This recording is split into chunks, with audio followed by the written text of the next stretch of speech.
আউযুবিল্লাহি মিনাশ শাইতানির রাজিম। বিসমিল্লাহির রাহমানির রাহিম। বিসর্জন নাটকের শিল্পমূল্য আলোচনা করো অথবা বিসর্জন নাটকের শিল্প সাফল্য বিচার করো। ভূমিকা: বাংলা সাহিত্যের শ্রেষ্ঠ প্রবাদ পুরুষ রবীন্দ্রনাথ ঠাকুর। বিসর্জন তার সর্বশ্রেষ্ঠ নাটক। মনুষ্যত্ব তথা মানব প্রেমই এ নাটকের প্রধান আলোচ্য বিষয়। নাটকের অবয়ব নির্মাণে, ঘটনার প্রবাহে, নাটকীয় চমৎকারিত্ব সৃষ্টিতে, চরিত্র সৃষ্টিতে, ভাষা ও সংলাপ ব্যবহারে রবীন্দ্রনাথ বিশেষ দক্ষতার পরিচয় দিয়েছেন। তাই বিসর্জন একটি অধিক শিল্প সফল নাটক। বিসর্জন নাটক সম্পর্কে রবীন্দ্রনাথ বলেন, কোনো এক মন্দিরের সিঁড়িতে বলির রক্ত চিহ্ন।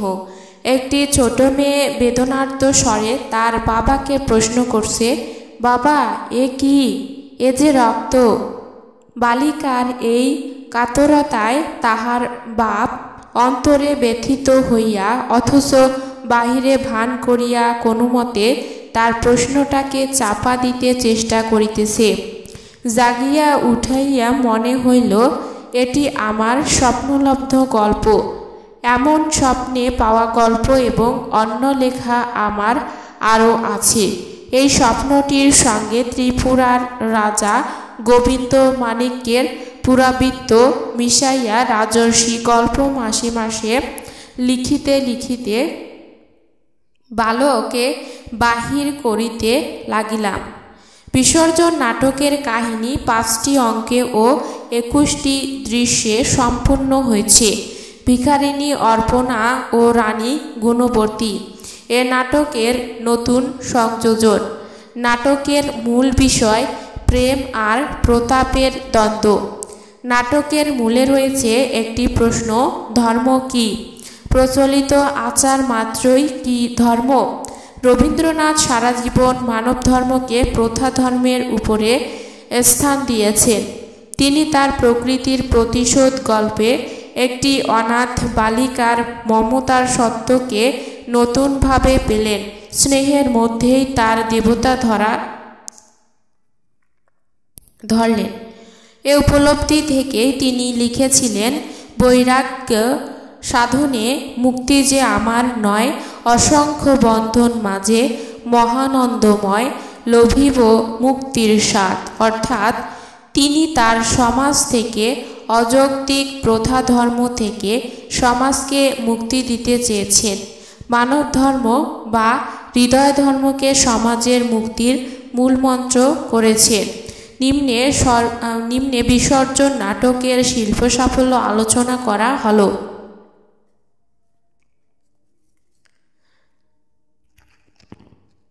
বিসর্জন নাটকের কাহিনী।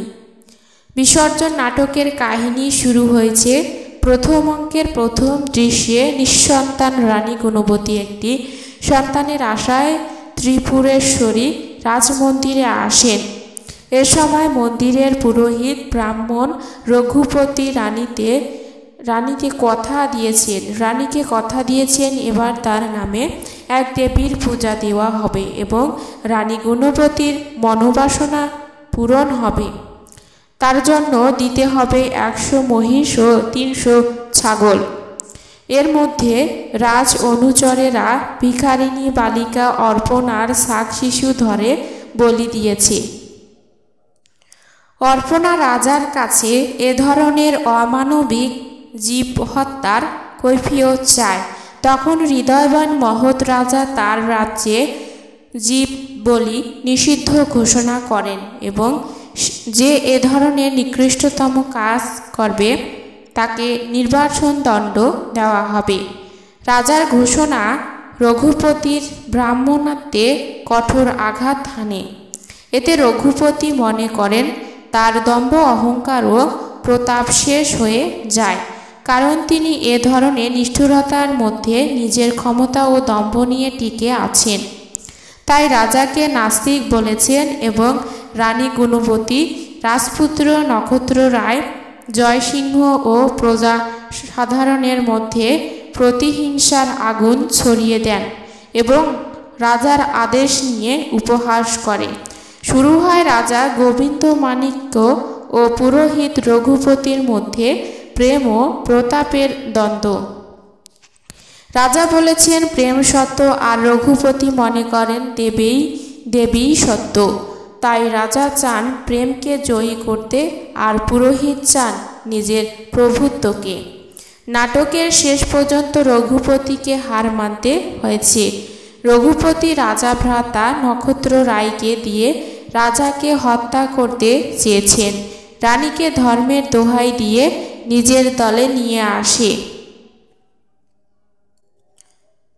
তার শিষ্য জয়সিংহকে নতুন এক শিক্ষা দেয়, জগতে পাপ পুণ্য বলতে কিছুই নেই, এ জগৎ মহা হত্যাশালা। ভ্রাতৃ হত্যা পাপ নহে। নক্ষত্র রায়কে দিয়ে রাজাকে হত্যা করতে ব্যর্থ হলে এবার জয়সিংহকে নিয়োগ করে রাজা হত্যায়।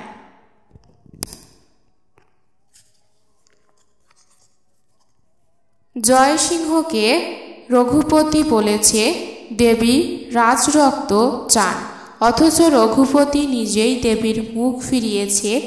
আবার আড়াল থেকে নিজেই বলেছে যে দেবী রাজরক্ত চায়। তাই জয়সিংহকে ডেকে প্রতিজ্ঞা করায় শ্রাবণের শেষ রাত্রে দেবীর চরণে রাজরক্ত এনে দিতে। কিন্তু জয়সিংহ বুঝতে পারে দেবীর কথা বলেনি, রঘুপতি নিজেই আড়াল থেকে বলেছে। তখন জয়সিংহের মনে দ্বিধাবিভক্ত হয়। তাছাড়া অর্পণা ত্যাগ করে বেরিয়ে এসো। জয়সিংহের মনে বিরোধ বাঁধে। আবার জয়সিংহ যখন উপলব্ধি করে মায়ের দায়িত্ব সন্তান লালন পালন করা, মায়ের মঙ্গলকামী রূপে বিশ্বজয়ী হবে, অথচ মা কি সন্তানের রক্ত খেয়ে পিপাসা মেটায়? তখন রঘুপতি জয়সিংহকে মুখ বন্ধ করে রাখতে আদেশ দেয়।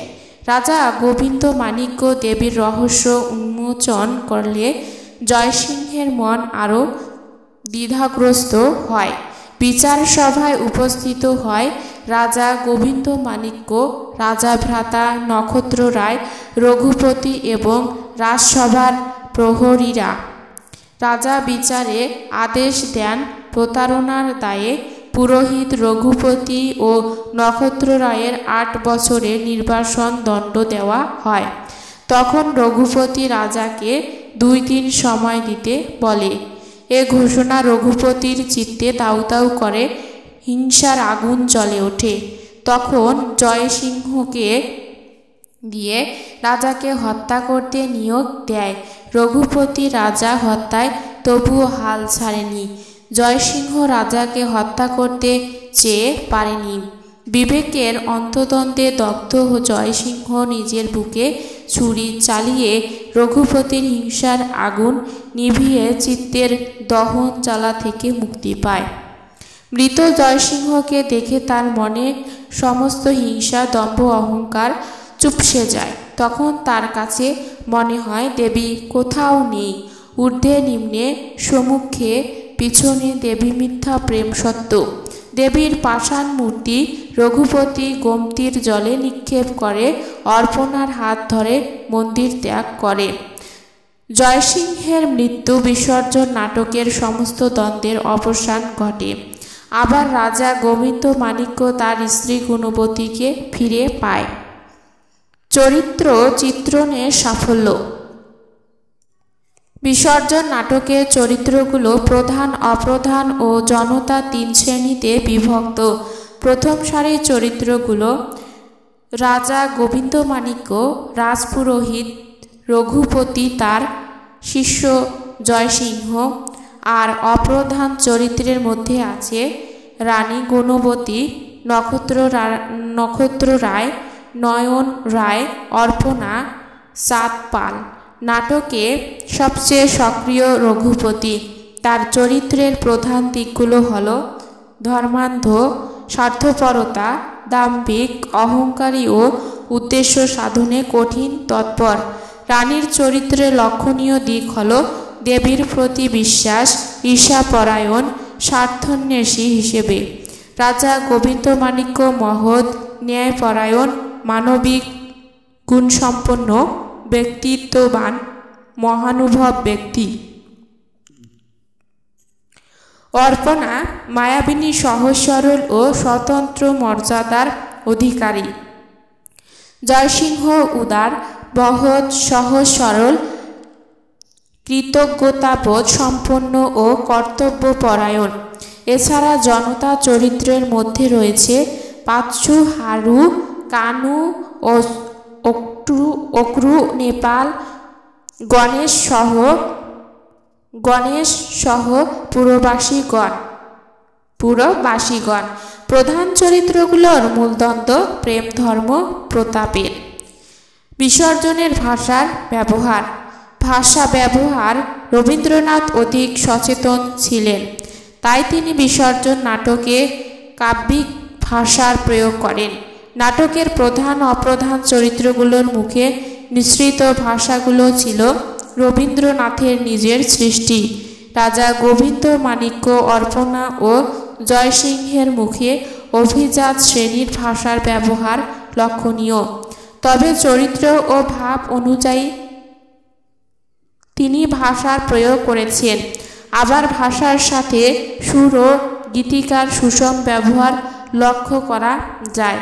তবে একটি চরিত্রের সাথে আরেকটি চরিত্রের দ্বন্দ্ব সংলাপগুলো দীর্ঘ হয়েছে। তবে ভাষা অত্যন্ত সহজ সরল, প্রাঞ্জল ও সাবলীল। অর্পণা ও জয়সিংহের একটি সংলাপ। অর্পণা: কে তোমার বিশ্বমাতা মোর, শিশু চিনিবে না তারে, মা হারা শাবক জানে না সে আপন মায়েরে।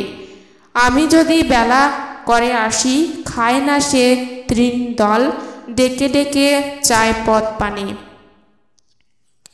জয়সিংহের মৃত্যুর পর রঘুপতির কাছে দেবী মিথ্যা বলে প্রতিপন্ন হয়, কেননা আচারের যথার্থ রূপ যে কত ভয়ঙ্কর। মৃত জয়সিংহকে দেখে রঘুপতি বুঝতে পেরেছে। তখনই রঘুপতি বলেছে, কোথাও সে নাই, ঊর্ধ্বে নাই, নিম্নে নাই, কোথাও সে নাই, কোথাও সে ছিল না কখনো। জয়সিংহ তার গুরুদেবের কথায় সায় দিয়ে তার সমস্ত কথা মেনে নিতে নিজেকে প্রস্তুত করে। তা যে সত্য হতে পারে না, তা যে মিথ্যা, তার মধ্যে যে ছলনা আছে তা জেনে নিজের মনে বলেছে, এক ভালো অনেকের চেয়ে তুমি সত্য গুরুদেব, তোমারই আদেশ সত্য, সত্যপদ তোমারই ইঙ্গিত মুখে। হত্যা পাপ নহে, ভ্রাতৃ হত্যা পাপ নহে, নহে পাপ রাজহত্যা, সেই সত্য, সেই সত্য। গোবিন্দমাণিক্য অর্পণার শাক শিশু হত্যা করলে অর্পণা রাজার কাছে বিচার চাইতে আসে। তখন রাজা জয়সিংহকে ডেকে বলেছেন, এদান কি নেবেন জননী, প্রসন্ন দক্ষিণ হস্তে। নামকরণের দিক থেকে বিসর্জন নাটকের সার্থকতা। বিসর্জন নাটকে জয়সিংহ প্রাণ বিসর্জন দিয়েছে, রঘুপতি প্রতিমা বিসর্জন দেয়। তাছাড়া রাজা গোবিন্দমাণিক্য বিসর্জন দেয় রানী গুণবতী, সেনাপতি নয়ন রায়কে, আপন ভ্রাতা নক্ষত্র রায়কে, সর্বোপরি তার রাজ্যকে। নাটকের চরিত্রগুলো কিছু না কিছু বিসর্জন দিয়েছে, তাই নাটকের নামকরণ করেছেন রবীন্দ্রনাথ বিসর্জন। এদিক দিয়ে নামকরণ ও শিল্প সফল। উপসংহার: পরিশেষে বলা যায় যে বিসর্জন রবীন্দ্রনাথের সর্বাধিক পঠিত ও সর্বাধিক গবেষণাকৃত নাটক। নাটকের গঠন কৌশল, শৈল্পিক উপস্থাপনা, কাব্য ভাষার প্রয়োগ, কাহিনীর সুনিপুণ বিন্যাস, চরিত্রগুলোর সংলাপ, সঙ্গীতময়তা ইত্যাদি ব্যবহারে নাটকটি শিল্প সার্থকতা লাভ করে। এ নাটকে প্রতাপের অবসান ঘটে, প্রেম ধর্মের জয় হয়েছে।